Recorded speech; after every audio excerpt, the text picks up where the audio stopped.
Hey survivors, it's Angie Atkinson, and today at queenbeing.com we're going to talk about how do you shock a narcissist, all right? So let's get started. So how do you shock a narcissist? Well, let's start here. I realize that why would you want to shock a narcissist, right? Well, it's a frequently asked question for me, so I thought I'm going to spill the beans, all right? So let's do it. So obviously narcissists will feign shock sometimes when it's convenient for them, uh, you know, but a lot of times they're just using that like kind of fake emotion as a way to manipulate you. Feel me? So, um, well, hold on. Before I dig in too deep, I want to define shock for the purposes of this video, okay?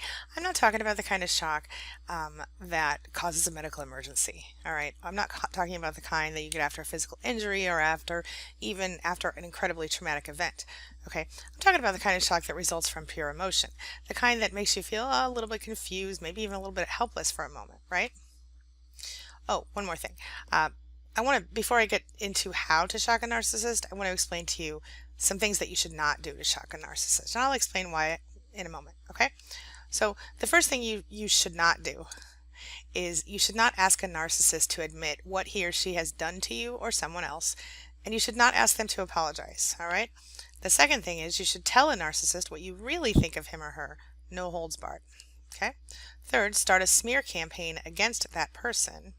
Fourth, find someone else to love and throw that person in his or her face. Fifth, why shouldn't you do these things, right? Well, you shouldn't do them because, first of all, the narcissist isn't worth it. It's bad for your karma and all that stuff. And because, quite honestly, these things don't work.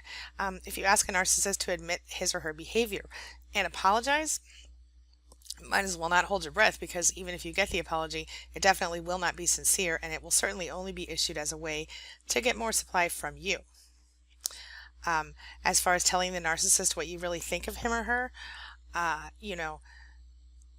this could result in one of two things: narcissistic rage or narcissistic injury.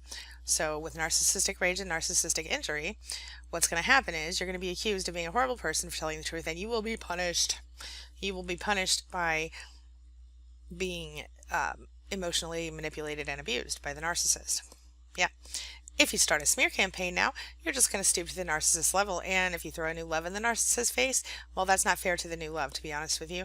And quite honestly, jumping from one relationship to the next is very unhealthy, especially when you've been involved in a toxic relationship with a narcissist. You feel me? So just take some time for yourself if you're getting out of one of those, right? All right.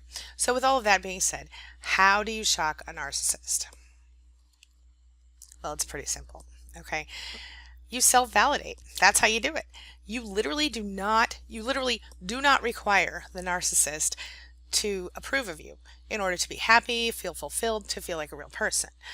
You consider yourself not just good enough, but freaking awesome. Feel me? Yeah, I'm serious. So if you truly want to blow a narcissist's mind, what do? Well, you go ahead and you tell him or her how you really feel about how amazing you are, because you are amazing in your own way. Every one of us is, okay? Tell the narcissist about all of your successes, and when the narcissist tries to invalidate you, which he or she definitely will, keep on talking, baby. Don't stop.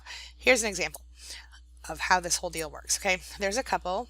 It's a fictional couple. Let's call them Bob and Sally, all right? Sally works a corporate job, and her husband Bob just started his own bakery last year in the middle of town, all right? It's becoming a little bit successful. Sally, though, she's very controlling, and most people find her to be quite difficult to deal with. So, even so, here she is moving right up the corporate ladder, right? And quite honestly, Sally's had a lot of professional success. You see that with narcissists sometimes, don't you? Well, anyway, it's Sally's success that actually allowed Bob to quit his job last year and open his bakery, which has been his dream. And Sally was all for it until one day Bob came home telling her about how, oh, this big talk show host discovered my signature donut. Let's pretend like it's Oprah, but we know Oprah wouldn't do this. Well, maybe she would. Let's say that a big talk show host discovered his signature donut, and now she wants to feature Bob's Bakery on her show. This is it, honey, he tells Sally. I'm really making it this time. Sally rolls her eyes and points to his flour-covered apron. I hope you're planning to do something about that mess. and the mess at your bakery before you let those cameras in there, she snaps. And what about me? Don't I get any credit for working all these hours so you can sit around and play in the kitchen all day? Do you see how Sally immediately negates Bob's accomplishment by pointing out his mess? And how she very quickly turns the topic to how she is being slighted? That's because she's a narcissist, y'all. And she cannot handle Bob's success because that makes her feel less successful. That's a really big red flag of narcissist, of a toxic narcissist, is that they will have, they might be fabulous and amazing, but they cannot feel that way unless everyone else around them is less fabulous and amazing than they are. Feel me? So anyway, she can't handle the success of her husband Bob, and she feels that she needs to be the star of the movie of their marriage. You feel me? That's a narcissist. So at this point, if Bob wants to shock Sally and really blow her mind, he might say something like, "Oh, sweetie, you can't bring me down today. My whole career's about to blow up, girl." And the famous talk show host person that I was just mentioning to you, well, she said she might even be able to get me on my favorite cooking show. Yeah, the one, the big competition show. Oh yeah, for sure. And heck, I could even end up with my own show on Food Network. What? Yeah, that would shock her for a show, because she'd be shocked if Bob responded this way, obviously, especially because most likely he didn't in the past. He, in the past, may not have even mentioned the success because, especially if he'd been thoroughly abused enough, because he'd be well aware of the reaction or lack thereof that she might have. Why would you want to shock a narcissist anyway? Why not just walk away from him? Well, some people tell me they want a way to get the narcissist to leave them, and they think if they can shock them, it might work. Well, and because they know that any other form of separation, like them leaving the narcissist or something else, could end in absolute chaos for them. Okay. Other people tell me that they just want to hurt the narcissist because the narcissist has hurt them. They'd say they want to destroy the narcissist.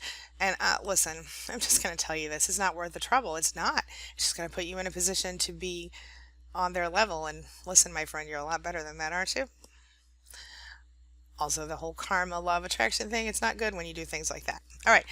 The very best way to shock a narcissist is to fall off the planet. What do I mean by that? Go dark. Go no contact. Disappear from his or her life instantly and permanently. That, my friend, is the very best and only solution to any relationship that is abusive. Okay? How deep you have to go is up to you, and it depends on the situation. Are you living with the narcissist? Have you moved on from the narcissist? What's the whole deal? Is the narcissist someone who will stalk you afterward, or will they just move on because they're bored? You have to think about these things before you do that. All right. That's all I've got for this video. I'm going to wrap it up for now. I keep promising I'm going to use my new studio, and probably I will soon. Maybe later today, we'll see.